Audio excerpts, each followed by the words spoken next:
Eu tenho lá ao pé da minha casa um bocado de terreno que não parece ser muito bom para cultivar coisas. E houve uns amigos que nos entregaram uma árvore de um pinheiro para cuidar e nós plantámos lá. Foi a seguir ao Natal, eles já não precisavam do pinheiro e a esperança era que ele se aguentasse até ao Natal seguinte. Ele não aguentou. Eles depois voltaram a fazer a mesma coisa e comprar outro pinheiro, que ainda está lá, está castanho. Eu já pedi a um expert que desse uma olhada naquilo. O Vítor olhou para ele, tocou-lhe e disse, talvez. Acho que ele não tinha muita esperança, mas ele quis passar alguma esperança. Mas eu acho que o devemos cortar. Eu acho que ele já não tem hipótese. E a questão é esta, devemos cortar ramos mortos? Agricultores, o que é que acham? Sim? Devemos cortar ramos mortos, ok. Ou dar mais tempo? Não? Devemos cortar o ministro João Galamba? Ou dar mais tempo? Sim. Devemos dissolver o governo? Ou dar mais tempo? Devemos desistir de procurar sobreviventes de quedas de avião passados 39 dias? Vamos lá ver se alguém ouviu a notícia. Porque pelos vistos, quatro crianças encontradas com vida depois de 40 dias na selva amazónica. 40 dias. 40 dias em que eles sobreviveram e as equipas de socorro e as famílias esperaram e continuaram a esperar, ou seja, houve esperança. E hoje vamos ler sobre esperança, sobre oportunidade, sobre arrependimento, sobre graça e coisas inesperadas que dão esperança. Ou coisas que aparentemente são inesperadas, mas por outro lado parece que são esperadas. E se há uma questão que eu gostaria que pensássemos é: qual o poder da palavra de Deus para salvar e transformar vidas? Qual o poder? E se estamos a confiar nesse poder da palavra de Deus para salvar e transformar vidas? Vamos abrir em Jonas 3.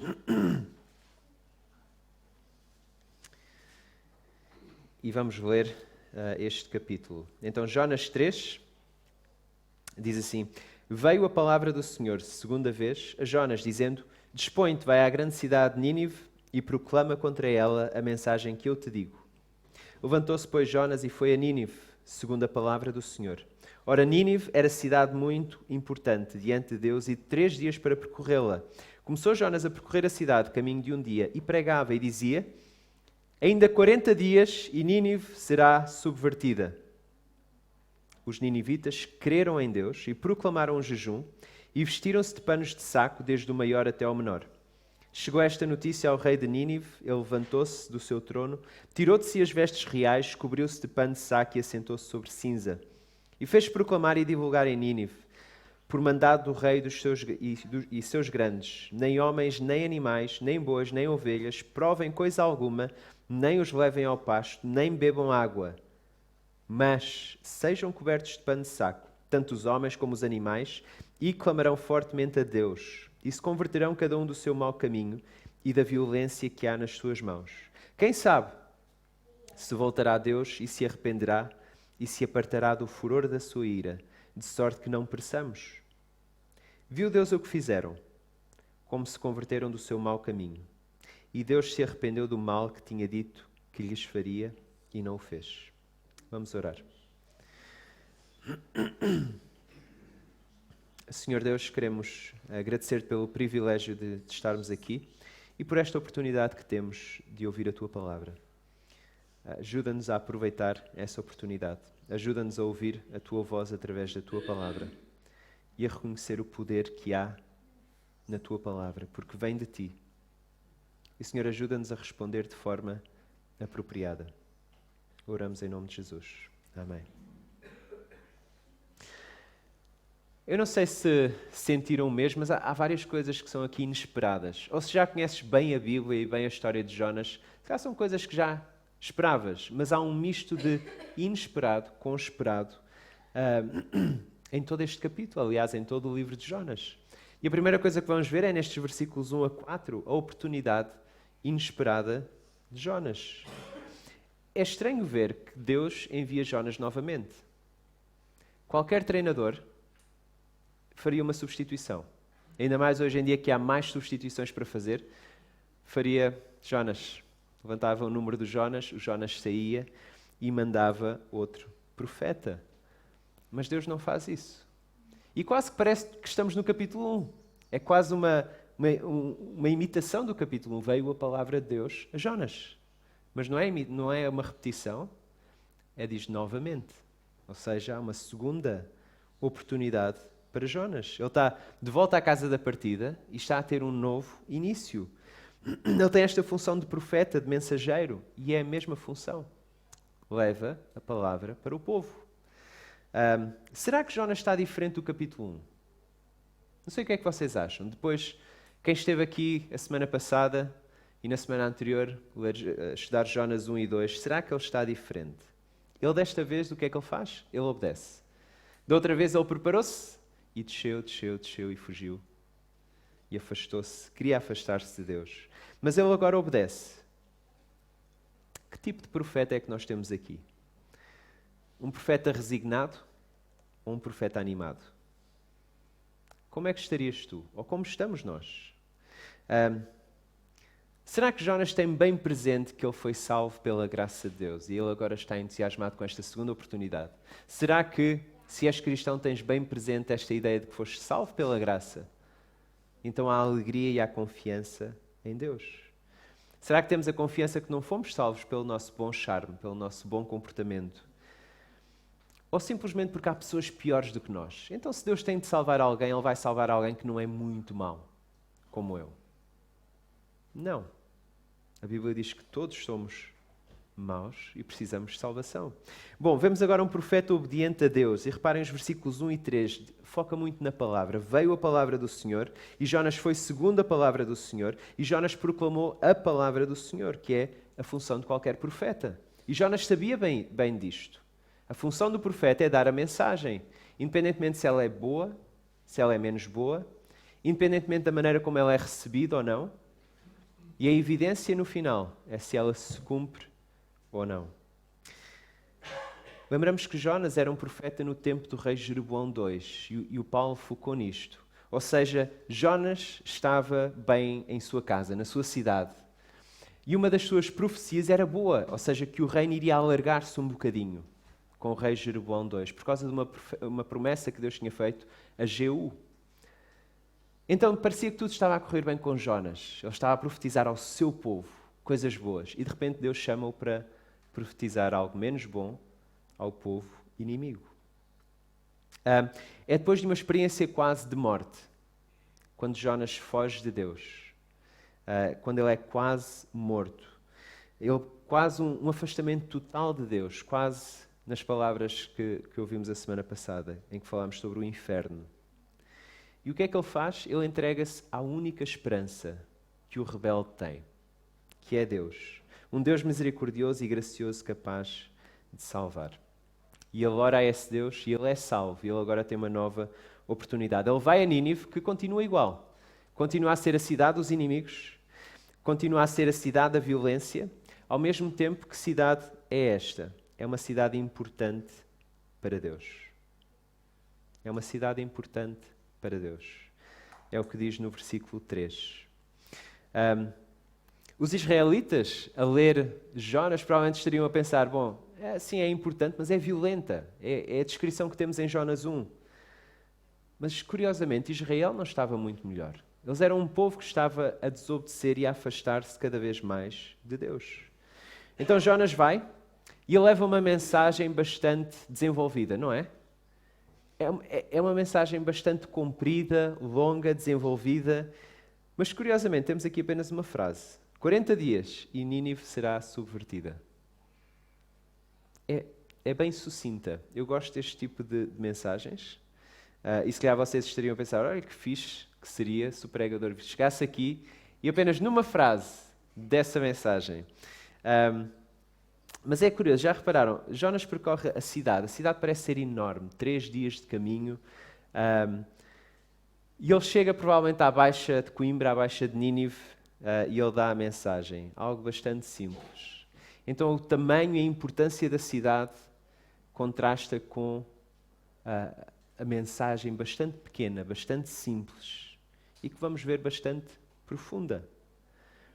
Qual vai ser a resposta de um povo idólatra, supersticioso, violento, a uma mensagem tão simples? É o que vemos nos versículos 5 a 9, e vale a pena ler novamente. Diz que os ninivitas creram em Deus, proclamaram o jejum, vestiram-se de panos de saco desde o maior até o menor. Chegou esta notícia ao rei de Nínive, ele levantou-se do seu trono, tirou de si as vestes reais, cobriu-se de pano de saco e assentou-se sobre cinza e fez-se proclamar e divulgar em Nínive.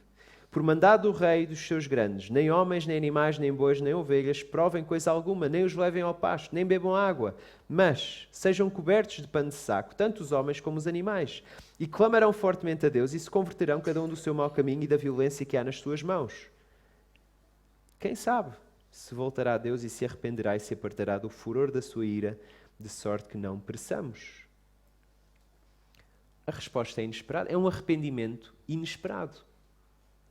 Ou será que é esperado? À primeira vista parece inesperado. Uma cidade, uma nação poderosa, inimigos de Israel que estão a ganhar a guerra, que em breve vão destruir os israelitas, a ouvir um profeta de um povo que eles estão quase a destruir, e a responder de forma inesperada. Se bem que pelo menos para uma pessoa não foi assim tão inesperado. Cenas do próximo episódio. Volta no próximo domingo. Mas reparem na resposta, no versículo 5. Eles creram em Deus. Eles deram sinais de arrependimento. Vestiram pano de saco, fazem jejum. Era a resposta apropriada que vemos do povo de Deus, cada vez que os profetas chamavam ao arrependimento do povo de Deus e eles respondiam com arrependimento. Era assim que eles respondiam.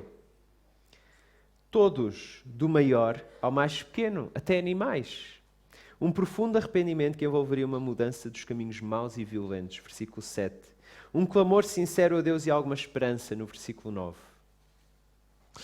Se lêssemos sobre a cultura da Assíria, naquele tempo, no século 8, 9, nós veríamos que eles eram um povo bastante supersticioso. Se houvesse um eclipse solar, eles matavam o rei. Porque era sinal que algum Deus estava zangado, então eles tinham de matar o seu líder representante e meter lá outro, que é para ver se apaziguavam os ânimos da divindade. Se havia uma seca prolongada, não é? Nós não esperávamos talvez esta chuva neste mês, então se nós fôssemos os assírios naquele tempo, perante este mês de junho, provavelmente iríamos matar o nosso Marcelo. Era o que eles fariam com o rei. Ou seja, algo de estranho a acontecer que eles não conseguissem explicar, vamos matar o rei. Precisamos de fazer alguma coisa, precisamos tentar mudar o que está a acontecer. Então imaginem, nesta cultura, alguém chegar como um profeta de um Deus e dizer 40 dias e esta cidade vai ser subvertida. Eu imagino que não tenha sido apenas esta frase que Jonas disse, em repetição, em loop, em repeat. Eu acho que foi um grande resumo de tudo aquilo que Jonas disse. Eu imagino que Jonas isto é a minha imaginação. Jonas chegou lá e disse esta frase. E se calhar o Filipe, a Salomé, a Beth e a Hannah iriam perguntar, olha, se eles fossem ninivitas, iriam perguntar, olha Jonas, o que é que quer dizer subverter? Eu não percebo bem o que é subverter. E Jonas iria sentar-se e iria dizer, olha, caro ninivita, de facto na história do nosso povo, lembro-me de uma altura em que 2 cidades, não muito diferentes da vossa, com bastante violência e coisas muito más a acontecerem, Sodoma e Gomorra, foram completamente destruídas pelo fogo. Então, a palavra subvertida é isso que aconteceu. É ser completamente destruído. Caros ninivitas, lembro-me também, ainda antes Quando, sim, as pessoas estavam a comportar-se de forma... E, curiosamente, isto é um padrão. Quando as pessoas se comportam de forma muito má e muito afastados de Deus, Deus mandou um dilúvio e subverteu e destruiu. Então teria sido, talvez, o que Jonas teria dito. É mais provável que eles tenham perguntado: olha, Jonas, quem és tu? Como é que chegaste aqui? Tu deves ser o melhor profeta da tua terra. Tu deves ser um tipo impecável, sempre obediente a Deus. E vieste agora até aqui para nos trazer esta mensagem da tua divindade. E Jonas talvez tenha dito: olha, por acaso não, isto não correu nada bem. Eu, de facto, fui chamado, fui encarregado com esta missão, mas eu não queria vir. E talvez tivesse contado acerca do barco. Imagino que sim. E daquilo que aconteceu no barco. E da resposta dos marinheiros às coisas que ele disse, da tempestade que Deus causou, da salvação que Deus fez através de um peixe, e dizer: olha, eu agora estou aqui porque basicamente eu não tenho outra opção. Eu não consigo fugir deste Deus, eu não consigo, não dá. A alternativa é a morte, então eu estou aqui. Mas talvez ele tenha adicionado um pequeno detalhe: mas eu fui salvo, porque eu sou israelita, eu faço parte do povo de Deus. Agora vocês, olha, não sei, a coisa não está bonita para vocês. Porquê que é provável que Jonas tenha partilhado algo disto? Primeira razão, e há duas, creio eu. Todos levaram a mensagem de Jonas a sério. Levaram a mensagem de Jonas bastante a sério. Ou seja, o julgamento de Deus exige uma resposta, e essa resposta tem de ser arrependimento. Tem de ser parar de viver da maneira como eles estavam a viver e mudar. Isso foi claramente visto na vida de Jonas também. E em segundo lugar, porque há esperança. Porquê que eles haviam de ter esta esperança do versículo 9? Quem sabe se voltará a Deus e se arrependerá e se apartará do furor da sua ira, de sorte que não pereçamos. Olha, Jonas, se aconteceu contigo, talvez aconteça conosco.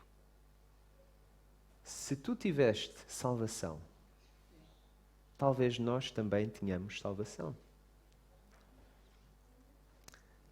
Nós somos um povo bastante supersticioso, não somos? Os portugueses.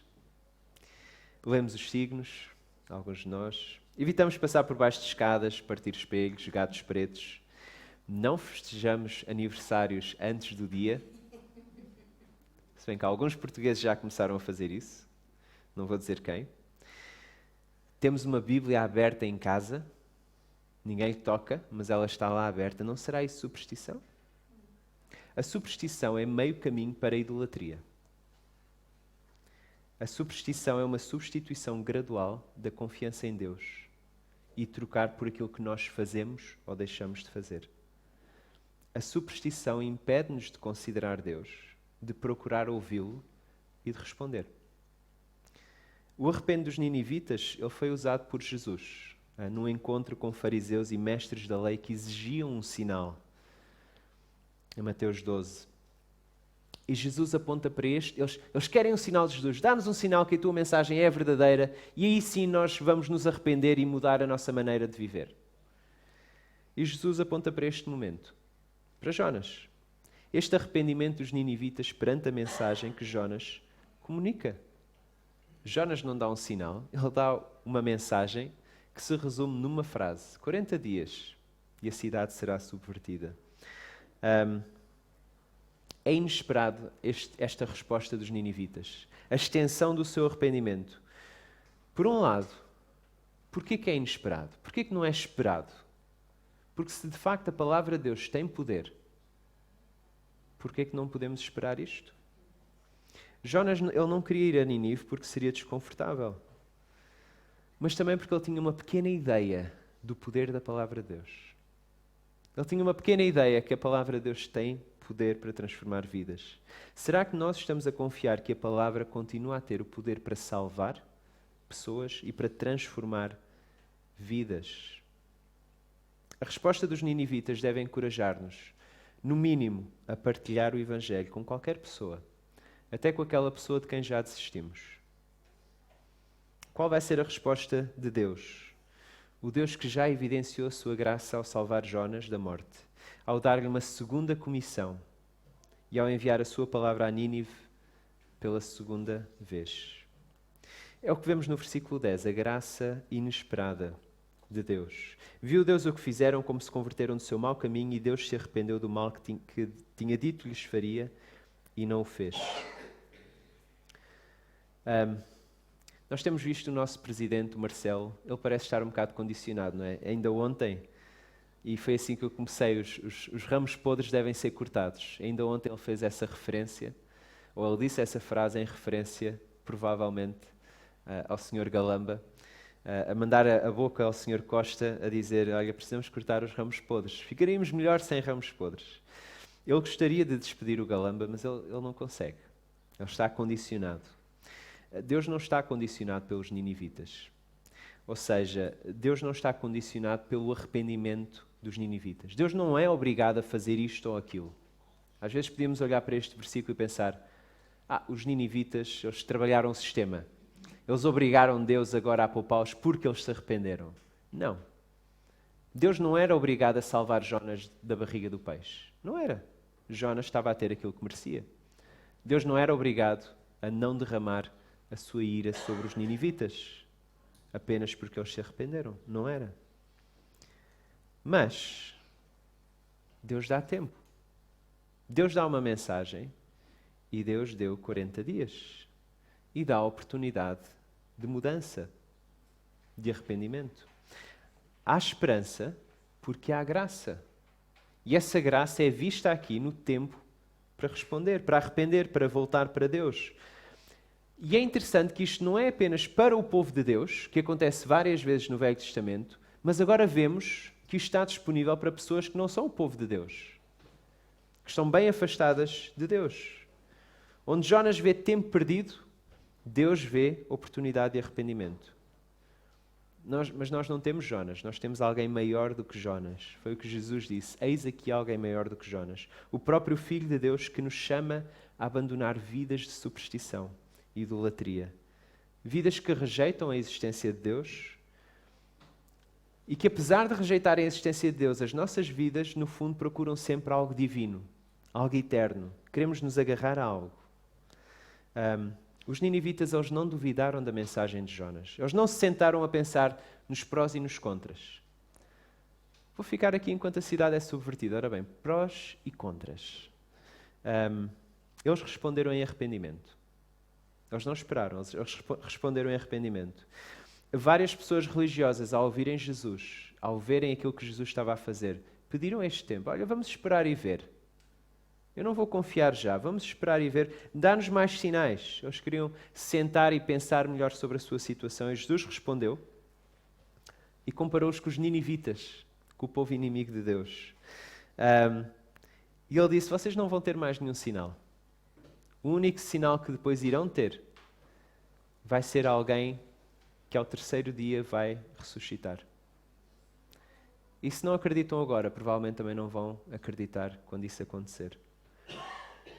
Nós não temos um profeta recondicionado, relutante. Temos o Filho de Deus resoluto e confiante a caminhar para a cruz por causa do nosso pecado e em obediência perfeita ao Pai. O nosso presidente Marcelo, ele terminou o discurso de ontem com um anseio. Ele disse, só se não quisermos é que o nosso Portugal não será eterno. E nós queremos que Portugal seja eterno. Isto está em nós. Nós queremos fazer um nome para nós próprios, nós queremos permanecer de alguma maneira. Mas será que queremos mesmo pensar em eternidade? Será que queremos mesmo pensar em quem merece a eternidade? Ou o que é que fizemos para conseguir esta eternidade? Ou será que queremos ouvir a boa mensagem do Evangelho? Que a eternidade não é conseguida ou ganha por nós, mas pelo Deus da eternidade que veio e se limitou ao nosso tempo e viveu como um de nós para vir e receber o furor da ira que nós merecíamos. É essa a eternidade que Deus oferece. O Deus que veio e que morreu e ressuscitou ao terceiro dia. Ele esteve 3 dias não na barriga de um peixe, mas na morte. Ele desceu até às profundezas da morte e depois foi elevado até aos céus. E Ele agora tem uma oferta para cada um de nós. Tem uma oferta para cada um de nós. Povo de Deus ou não povo de Deus. Religioso ou não religioso.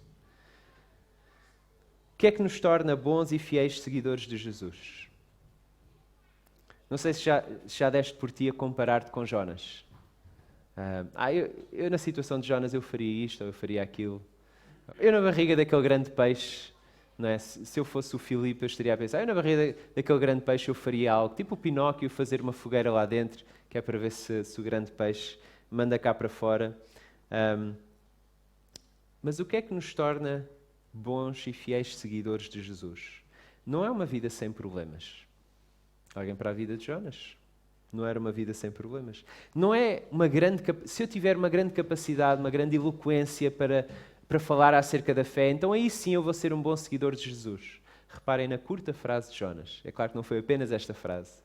Mas não houve muita eloquência da parte de Jonas, eu imagino. É o quê? Em primeiro lugar, é a identidade. O que nos torna bons seguidores de Jesus é lembrar quem nós somos em Jesus. Ou quem nós éramos antes de Jesus. Rebeldes, inconsistentes. E agora somos recipientes da graça. Ou seja, não por nada do que fizemos, mas por aquilo que Jesus fez. E como recipientes da graça, esperamos que Deus possa agir através de nós para demonstrar essa graça para outras pessoas. Então, que Ele nos possa usar para proclamar estas boas notícias do Evangelho. Então, o que é que nos torna bons e fiéis seguidores de Jesus? Em primeiro lugar, a identidade. Em segundo lugar, a disponibilidade. E eu diria, em terceiro lugar, a fidelidade.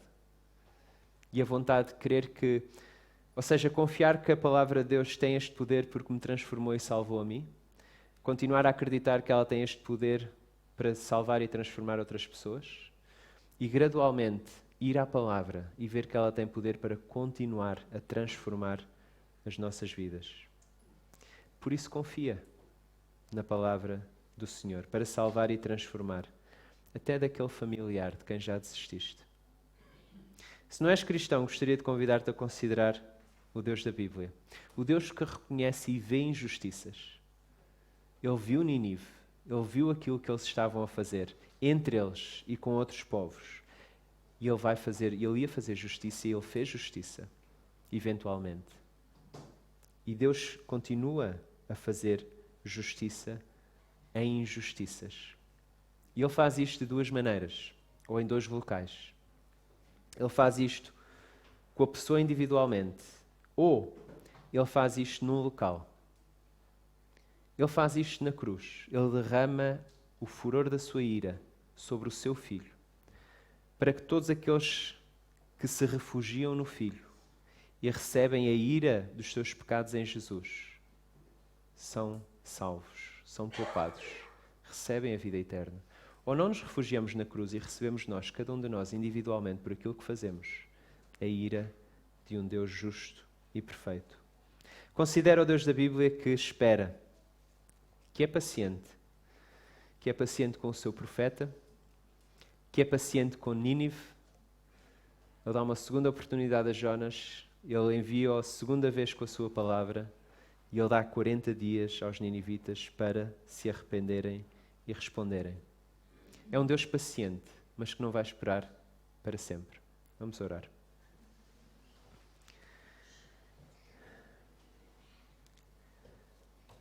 Querido Deus, obrigado porque a Tua palavra expõe os nossos corações e expõe aquilo onde nós estamos a confiar neste momento.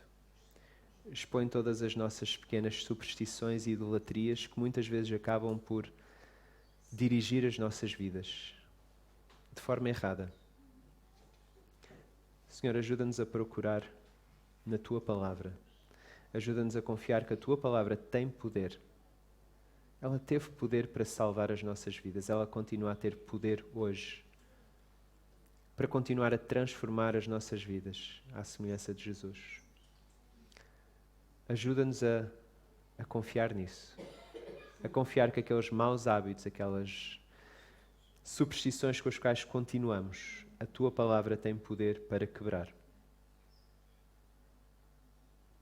E para livres vivermos, de acordo com aquilo que também cantámos há bocado. A maldição de Adão foi quebrada. E por isso nós podemos viver para Ti. Nem sempre o fazemos. E por isso nós queremos pedir-te perdão pelas vezes que nos temos desviado e errado e falhado. Mas agradecemos que és um Deus gracioso e paciente connosco.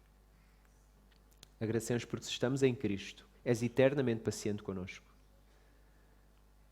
Ajuda-nos a considerar, a continuar a considerar a Tua Palavra, também para transformar e salvar vidas. Ajuda-nos a continuar a testemunhar de Ti, das formas imperfeitas como o temos feito.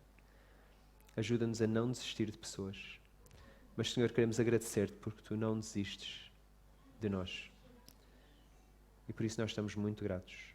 E oramos em nome de Jesus. Amém.